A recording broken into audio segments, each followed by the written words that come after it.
интеграция. Сега се връщаме отново при Даниела Лалова. Здравей отново, Дими. Тук в пространството на галерия Арте вече не съм сама. С мен е професор Емил Попов, с когото ще си поговорим повече в следващите минути за личността на Стоян Цанев. Поводът да бъдем тук, както казахме в началото на предаването, е изложба посветена на негов юбилей.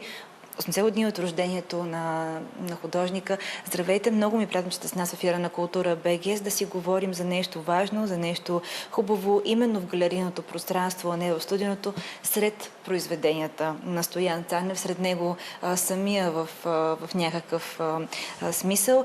Тръгвам първо с въобще реверанс към пространството на галерия Арте и Гергана, която за пореден път показва отношението си към автора с изложба, събираща фрагменти от неговото творчество, различни периоди. Вие ще ни разкажете повече, надявам се, но първо за вълнението ви, че въобще тази изложба стана възможна и може да се види тук до началото на март месец. Най-напред присъединявам своята благодарност към Гери, към галерия Арте и към вас за това, че отбелязвате една кръгла годишнина на един голям български художник. Това е абсолютно необходимо по причина, която е фактология. Вижда се някакси в нашето общество по необясними причини думичката памет няма особено голямо значение, което мисля, че е загуба за обществото. Така че тази поредна изложба на Стоян в галерия Арте подходящо отбелязва отношението на галерията към неговата личност. Винаги се изкушавам и ще го повтарям постоянно това, което Стоян каза преди време относно съдбата на художника и относно нашето поведение, което в момента нарушавам. Той казваше, художника трябва да мълчи. Имам един любим стих от един австрийски поет, който е, пак не се страхувам от повторение, защото чрез повторението се получава евентуална надежда за памет. Поет е преводач на мълчанието. Мълчанието на Стоян нахлу в българската реалност с такава сила, че просто слагам още една дума към неговата личност, защото си позволявам да кажа, че имахме остри, точни отношения, професионални и приятелски. Той е ледоразбивач. Неговото нахлуване най-напред с българската графика в началния тандем беше с Стоимен Стоилов, а по-късно с Милко Божков в един по-универсален и изключително мащабен диапазон, превръща нашата култура, по-скоро пластичната ни култура, в неговия, разбира се, раздел, в наистина европейско измеримо движение. Не го определям по друг начин, защото нашата работа все пак е вибрация. Тя не може да се вкара, според мен, в касети, в шаблони и така нататък. Защото Стоян видимо дойде с този остър, нов, модерен прочит на съвременното изкуство в нашето младо време.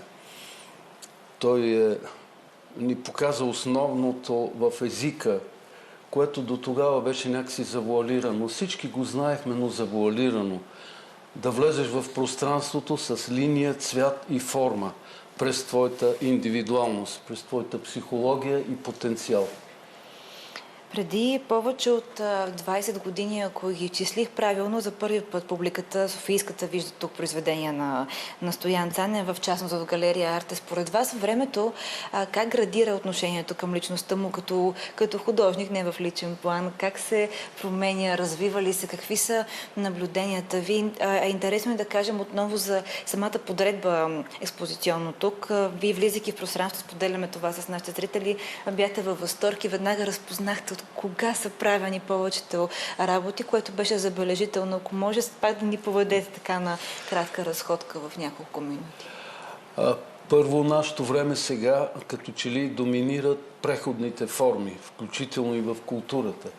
Или ако не доминиращи, то поне претендиращи за доминация, пак по неразбираеми причини. Според мен в дълбокото автентично изкуство времето е дълго понятие. По тая причина има музей, по тая причина изучаваме история, по тая причина си позволяваме да мислим, че чрез културата ние предлагаме едни психологически модели, които ни дават устойчивост, които ни дават възможност в нашата материална преходност да изпитваме едни по-други състояния на по-дълго време. Страхувам се да кажа вечни, но едни дълговременни състояния на психическия ни живот. В този смисъл изкуството на Стоян е, според мен, с времето все по-категорично непоколебимо.